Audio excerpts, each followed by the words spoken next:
Mark, one concern a lot of graduating college students have right now is that they might have to accept a job that is less than ideal given the current job market. And, I can commiserate. I graduated during an economic downturn. I Too. lasted 8 months in my first job answering phones at an ad agency. I Yeah. gather you lasted something like 9 months in your first job at Mellon Bank.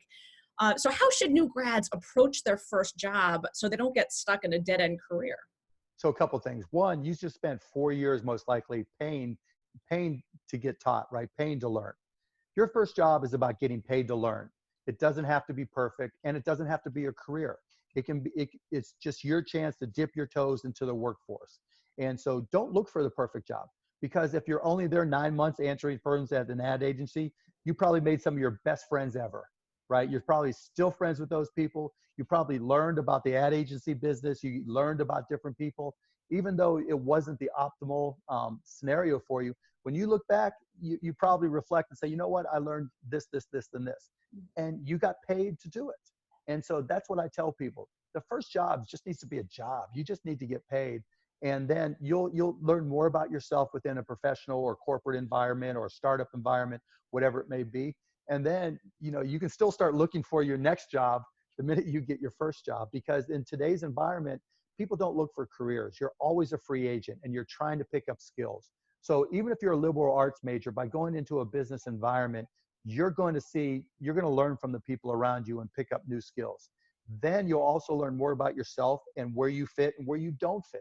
And so as you look for that next job, maybe the economy changes. Now, who knows when we get on the other side of this, what the most valid soft and hard skills are going to be in business.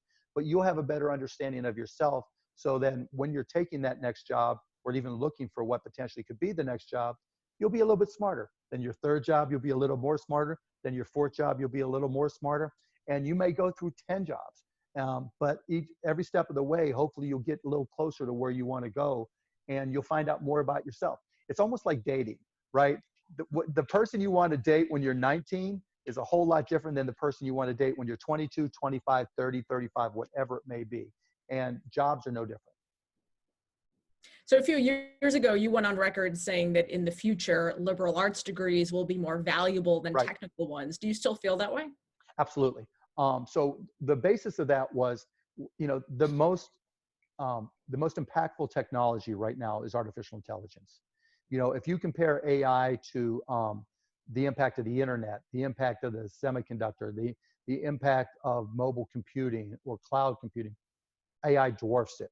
And in an AI universe, having domain knowledge is critical. And so you need people who understand specific topics in depth in order to make AI work. Because the key for AI working is good data in. If you don't have good data, your AI is not going to work. And whatever it is you're creating is going to give you bad output, and you're going to make bad decisions. And so while I've said that soft skills from liberal arts majors are very important, you can't do a chatbot about Shakespeare without somebody or a bunch of people who know Shakespeare. You can't do a history chatbot or doing something that offers analytics for the history of war without being a historian, right? You've got to have that knowledge in order to make AI work. But I've also said, even as a liberal arts major, even if you don't feel like you're a tech person at all, and it's kind of the antithesis of who you are, you have to get an understanding of what AI means and how it works. Because AI is hard. It's a great buzzword, and a lot of people say they do it, but it's rare that a company does it well. You can count on two hands the number of domestic companies that do AI well. And so you don't want to get caught up in something that you think is going to be where you need to be, right? And it's artificial intelligence, and it's somebody running spreadsheets. And so be a reader, right? Read articles, take Coursera classes on introduction to AI, introduction to neural networks. It's the equivalent of understanding the internet, right? Almost anybody understands what a web page is, how to make a web page. Well, if you would have gone back to 1995, that was considered hard, and people thought it was too much. If you go back to the 80s, using a personal computer, oh, I'm not going to use a PC, that's too hard. AI is the same type of thing for now, where you, as a liberal arts major, that's a good thing. Having domain knowledge, be an expert, really be good at whatever it is you're going to be good at, but understand AI, because you're going to be the person that has to scrub the data.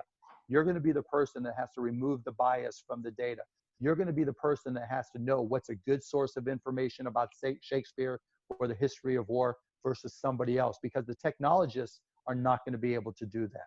And a technologist, an AI engineer, whoever it may be, a machine learning engineer, they're useless without somebody who can take the data, source it, scrub it, and provide you data that is going to optimize your implementation of whatever artificial intelligence you're using.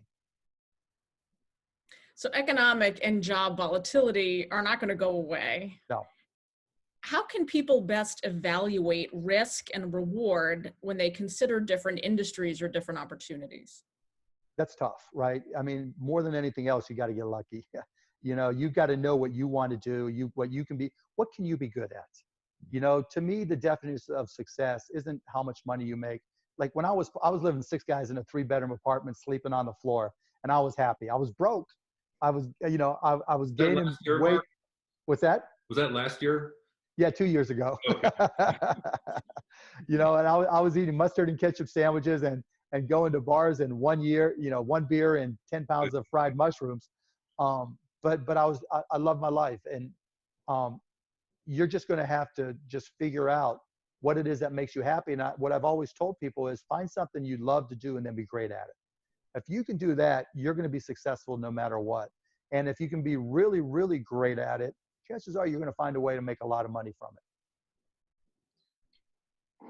Do you think it's possible to figure out what you really want to do until you get out there and start experimenting? No, why not? I mean, I thought I was going to be a baseball player, then a guitar player, and obviously that didn't go anywhere. But you just got to try different things. And why wouldn't you? Why limit yourself? Again, this is not the day where you got a job and you planned on working there 30 years, get a pension, and retire with a gold watch. Those days are long, long, long gone. Now it's, okay, who am I? What can I do? What do I want to do? What really makes me happy? And how can I match that up with an employer? Now, you may have to, you know, work at a few fraud companies along the way before you find the right one. But at the same time, there's nothing wrong. What's your rush? You know, when I was sleeping on the floor, it was a perfect time to start a company because it couldn't get any worse. Right. You know, they were going to take my one ratty towel with a hole in it. You know, they were going to take my fake 2 for $99 suits, my polyester suits, take those away from me. I mean, how much, you know, I was happy, but, you know, financially it couldn't get any worse. So that was the perfect time to take a chance. You know, Damon John from Shark Tank always calls it the power of broke. When you're broke, that's the perfect time to take a chance because you got nothing to lose. I love it. And this is great advice. I remember my dad, I grew up in Louisville, not too far away from Bloomington. Yeah. And my dad used to always say, be the best at whatever you can be and you'll be successful. And I used to like come back at him and say, well, what about a garbage man? Just to kind of piss him off. And he would, I don't know about that, but probably, yes, if you do whatever, and you're the best, you're going to do well. And then all of a sudden waste management comes out and makes a multi-billion-dollar company. So I guess he was right. And Mark, I know you have to go, and I'm so thankful. But I am going to kick myself if I don't ask you, you know, who are some of the leaders in today's world, either in sports or business, that you really admire or for their resilience or their self-awareness? And maybe we could get in touch with them and ask them some of the same questions. Well, I mean, when I was a kid, I was always used to look up to Ted Turner because he had fun and just did it his way and figured it out as he went. Now Elon Musk is somebody I look up to. I mean, you know, he's the person that, you know, he comes out with something and you think, why didn't I think of that? But then he actually executes on it. He doesn't just talk about it. And to me, that I admire that a lot. Adam Silver from the NBA, he's dealt with a lot of intense, difficult scenarios like he is now. He's level-headed. He's open-minded. He gets to solutions and decisions, and then he executes on them. Is he as good as David was? Yeah, they're different. They're different in a lot of ways. Companies go through have life cycles, right? And you're at different points in your life cycle. You know, with David, he took us from nothing to a global company, and that was enormous.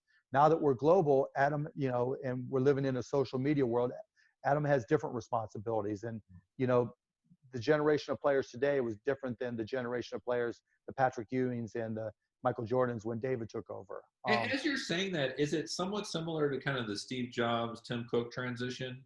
Yeah, I mean, you know, there's a different. Tim Tim is smart, right? It's harder to take over what someone else has created than it is to be the creator, because it was natural to Steve Jobs. That's who he is. It was natural to David Stern. That's who he was. He started off young. I think he was in his 30s when he took over the NBA. And so with Tim Cook coming behind somebody, because look, he wasn't the first one to come behind Steve Jobs, right? Right. There was the guy who ran Pepsi. Scully. Scully, yeah, John Scully, right? Yeah. And others who tried as well. Yahoo, you saw that.